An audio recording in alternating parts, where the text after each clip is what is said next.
Hey guys, Mike Kite here. Hope this video finds you in a good place. If not, I just hope that you can experience the comfort of God and whatever thing you're going through. And I'm hoping this vlog might be able to actually show you, give you some insight on maybe some things you're experiencing. You might be in a time of severe temptation. That's what we've been talking about lately. And maybe this vlog, the Word of God will provide you with some insight, or maybe on what you're experiencing, that pain of temptation you're going through. Now today I want to talk about one of those main sources of temptation. And the Bible talks that we can experience temptation in a sense of wanting to sin and wanting to rebel against God, and they can come from one of three sources. And these three sources, they kind of work in conjunction together, if you will, in working against a believer. You could feel temptation because of the flesh. You could want to sin because of the flesh. And we talked about this, how our natural bent, our default setting is not to follow God, but to actually rebel against Him and do what we want to do. And part of that influence, what works in conjunction with that influence, that natural bent we have, is the world. And when we say the world, we don't mean like the land that we stand on, or the water, or the ocean. What we mean by the world is the system that is out, that kind of, drives the world, the people of the world. For example, what Hollywood and the media tell you is right, and what they advertise as us is to kind of work in conjunction, as I said, with that desire in us. You have the desire planted, and then things like TV and media and things posted on the internet, we see those things, and what they do is they appeal to that natural bent against God. And the third one, the one who really is behind this system of the world, this system that rebels against God, that promotes this rebellion, is of course Satan himself. Now Satan, he is a real being. There's been a lot of false teaching going around throughout the years that says, well, Satan's not a real being, he's not a real person. He's just a state of mind. He's a representative. He's a symbol of all the bad things that go on and the sin in the world. But the Bible is very clear that Satan was a real being that God created. Now, in Satan's original form, God did not create evil. God did not create Satan as the evil being he was.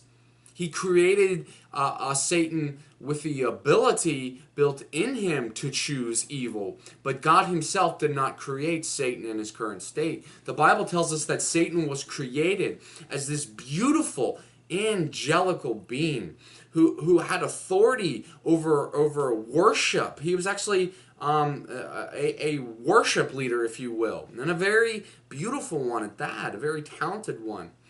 But Satan allowed pride to creep into him, and that he wanted to set himself above God and on the same playing field as God.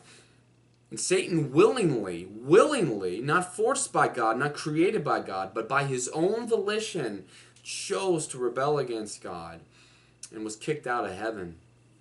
And since he's been kicked out of heaven, he's been trying to appeal in us since Genesis 3 in the garden when he tempted Eve. He's been trying to appeal in us and put the bait in front of us, if you will, to get us to do the same thing. To say, you know what, we don't need God, we can be our own gods. We can do what we want to do. And he's crafted the world system, and he's working behind the scenes and influencing the things that we promote in our culture and what's popular. And then, of course, our natural flesh, our natural bent is to be drawn to those things and not the things of God. So that's what we're going to be talking about in the next couple of vlogs, is Satan himself. I'm going to start off with a story. You may have heard this story before.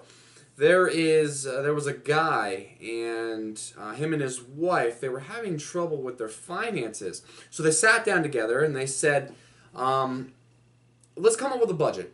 Let's come up with a budget, and we're going to decide, okay, this is what we're going to spend on this, and this is what we're going to spend on this. We need to stop spending money on these things because we just don't have it. We got to get our finances in line. So one of the things they decided that they shouldn't be spending more money on is the wife had a shopping problem. Now, I'm not singling you ladies out. Men can have shopping problems too. But just in this story, the wife had a shopping problem. And she just loved to buy new clothes. She was at Forever 21 every weekend. She was at JCPenney, wherever else you ladies shop. She was in all these places. So she said, okay, honey, I agree to this budget. I'm not going to spend any more money on dresses or anything like that. So one day she's at the mall, and of course she walks by Forever 21. She goes, you know what, just for fun, I'm not going to buy anything. I'm just gonna try something on and see how I look, because I still like to try on the stuff. I'll window shop, as they call it. So she gets this nice red dress, and she goes into the dressing room. And then a couple hours pass, and she comes home, and she says, honey, I'm sorry. I had to buy this red dress. And then the husband goes, well, honey, what were you doing? We agreed that you weren't going to buy any more dresses. This was not part of the budget. And she said, honey, you'll never believe it, though. I wasn't going to buy it. I just was going to try it on and look at myself in the mirror. But as I was in the dressing room and I tried this dress on, Satan appeared to me. It's a true story. Satan appeared to me. And he said, you know what? You look so good in that dress. You look so good. You would be foolish not to buy it. And the husband went, honey, what did you do? What did you do? Why didn't you say Satan? Why didn't you rebuke him and say, get out of here? Well, she said, well, dear, I did. I said, Satan, get behind me. And he got behind me. And then the husband said, well, what happened after that? Well, after I said, Satan, get behind me, Satan went, honey, it looks good from back here, too. And so I bought the dress. Now, of course, that's a funny, little silly story. But it really drives home a point that is true. And that's the fact that Satan is an ultimate opportunist. He's going to tell you what you want to hear, and he's going to take any advantage he can and exploit our weaknesses against us. Now, what do we mean by that? What is an opportunist? What does it mean by Satan is the ultimate opportunist? Well, what we're saying here is that Satan knows all the areas of our life in which we are most vulnerable. And he's not going to hesitate to use them in order to bring us down. He knows your weaknesses, and he will exploit them against you. And he will patiently lurk in environments and circumstances, Forever 21, that make us susceptible to sinning. Now, when we're referencing Satan here, I'm also referencing the whole army of darkness as a whole. The Bible teaches us that Satan has a bunch of fallen angels. He has demons that also are doing his bidding, that are also bringing about temptation, that are working against us. This is true stuff. It's revealed in the Bible. This is not some fairy tale, mythical story and belief. This is what the Bible reveals to us. There's a real spiritual realm. And there's a real army of darkness led by Satan to make us fall. Now, for our key text here, I want us to read 1 Peter chapter 5, verses 8. 1 Peter chapter 5, verses 8. And this is a warning from the Apostle Peter. Stay alert! Watch out for your great enemy, the devil, Satan. He prowls around like a roaring lion looking for someone to devour. And that's why we've titled this vlog, Satan the Roaring Lion. This is where we get that from. The Bible actually compares him to a roaring lion, calls him a roaring lion. So I actually did some research on this. I actually did some research on lions, on how they hunt and how they prowl on their prey. And specifically on how they hunt antelopes. And I gotta say, I watched some videos, and you can't unsee some of this stuff. Like, some of it's pretty graphic. And it really hit home for me the emphasis here, the graphic illustration and really like put in my mind really what Satan wants to do to us. Now, when lions are hunting, according to my research, when they're hunting, they really are ultimate opportunists. They are ultimate opportunists. They will wait patiently, but behind a bush or behind a rock or somewhere hidden. And what they do is they wait in a location that is near what their prey wants. Like, for example, water. They will wait near the water for the prey to come near the water that they want and need in order to attack them and when the time is right.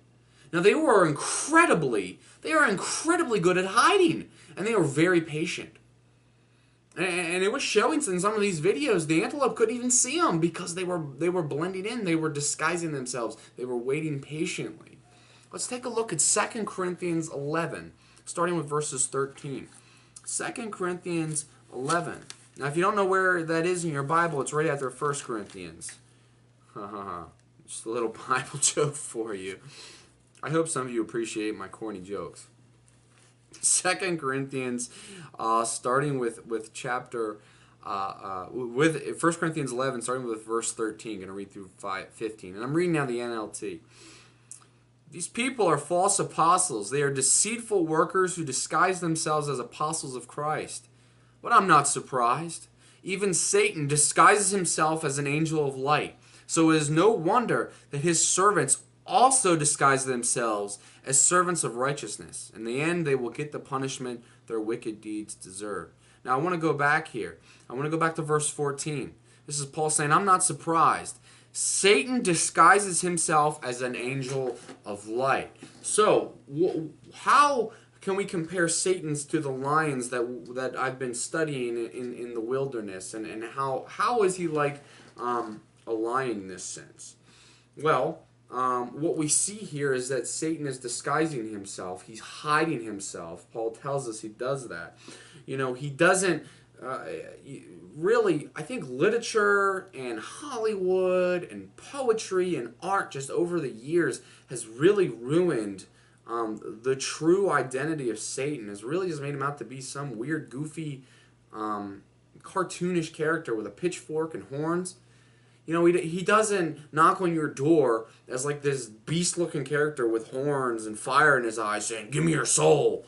You know, he's really not like that. What I appreciate is, for me as a male, is how they depicted Satan in the movie Bedazzled. I don't know if you ever saw that. It's an older 90s movie. But in that, Satan is portrayed the whole time as this very attractive model, which is Elizabeth Hurley, played by Elizabeth Hurley. And she tempts the character with all kinds of wonderful things like success and how you can be popular and how you can get the love of your life, and at the whole time she's this beautiful woman. I can relate to that as a man because that is how Satan will appear to you. He will appear beautiful with all kinds of goodies and wonderful promises and things that he can offer you. See, Satan, he hides himself by disguising his agenda, by disguising the sin as something good. I mean, look at just the sin in our world, of the things that are celebrated. If you look in the Bible, the things that we celebrate as a culture and the things that we're promoting in America, they're sin. But our culture is lifting them up on pedestals like there's something wonderful. And they're accepted as good and right. I mean, how much is sin glamorized and presented as something to chase after?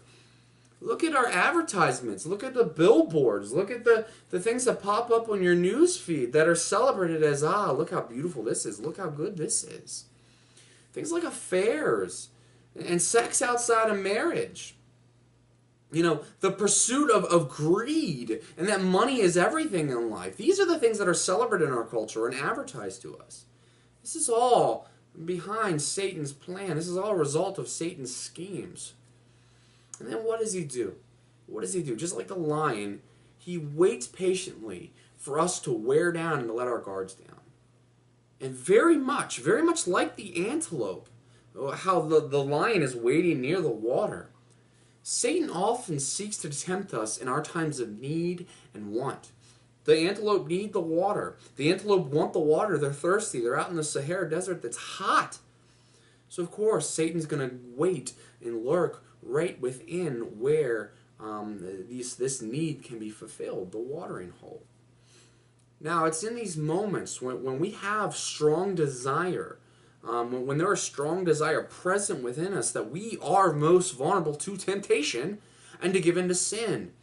You know, you're not vulnerable, you're not tempted to overeat when you're not hungry. When you just got done, you're not really tempted to gorge yourself at McDonald's. Why? Because you're not hungry. There's no temptation there.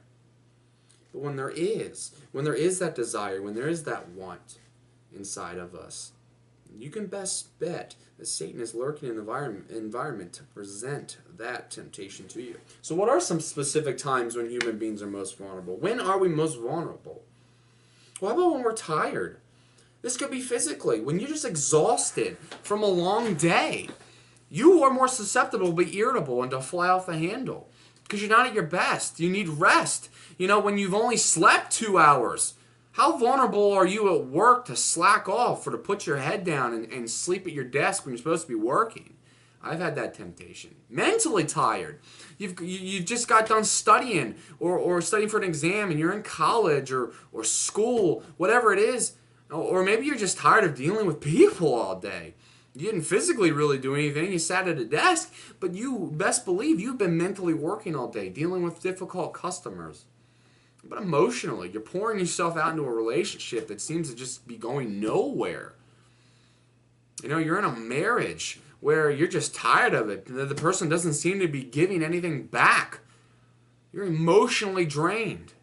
You're tired of waiting for God to come through for you. And all these times, you can be tempted to give in to the temptation that's presented to you, whether it be to have an affair, to get a divorce, to act on your own timing, as we talked about in our last vlog, to make things happen, to create an Ishmael.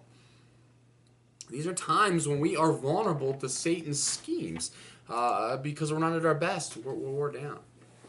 I'm not hungry. How about when you're hungry? Come on, hangry people. When you get hungry, you get angry. You are tempted to just flip out on people. You know, when you're physically weak, when you just have your desire to have your stomach filled, there, of course, is the temptation to overeat. You know, gluttony is a sin in the Bible. It's something we don't really talk about a lot, but it is a sin to overeat. Maybe to eat things that we're not supposed to be. Maybe we're not eating healthy because we're just hungry and we're grabbing what's available. And it's not doing very good things for our health. It's hurting us.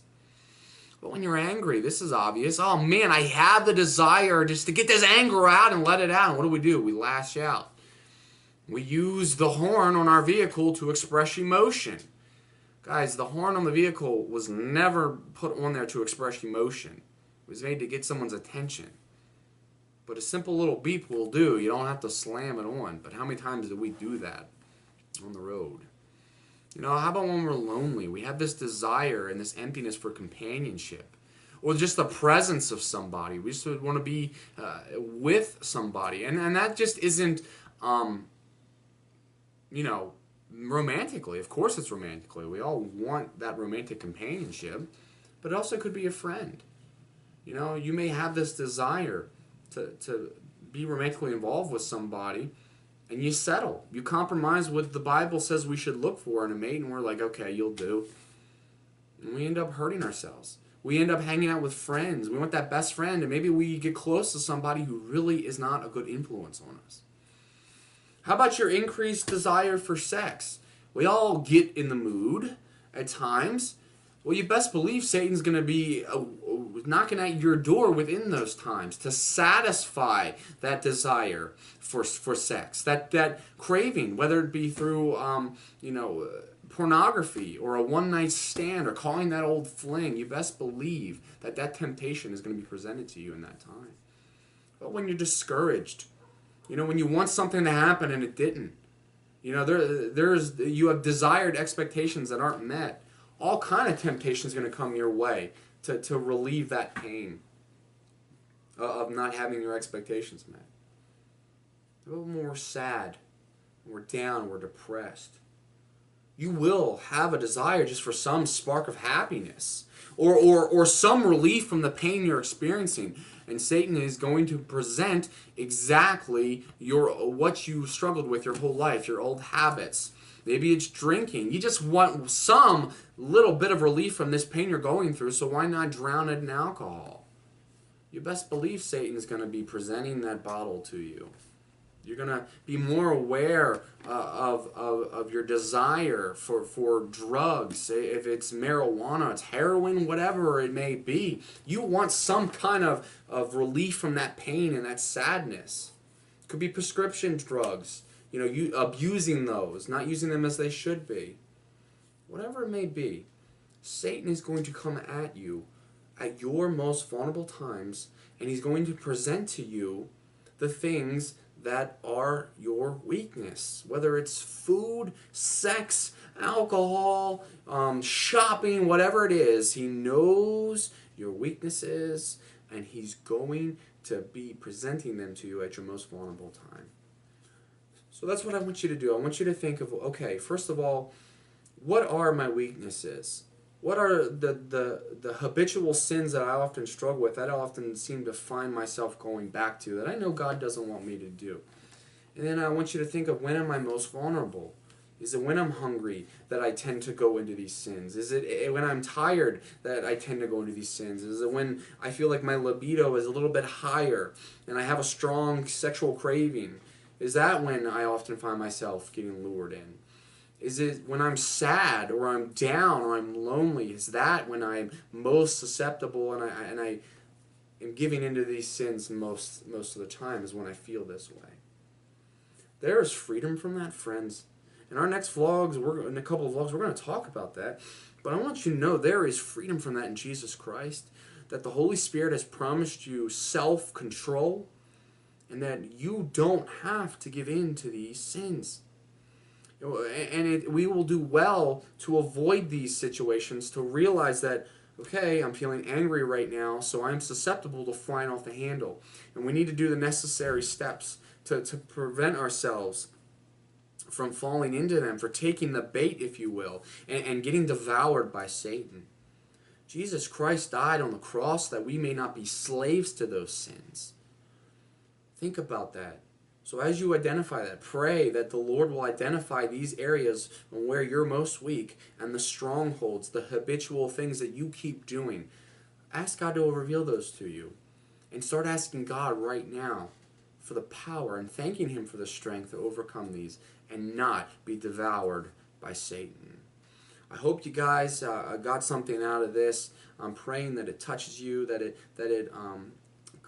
convicts you, that it comforts you, but most of all that it conforms you in an image of His Son, and it renews your mind, as Romans 12:2 tells us. I hope you have a great day. If you have any questions, feel free to email me. It's mbhite3@hotmail.com. You guys have a great day. Have a great week. Stay strong in the faith.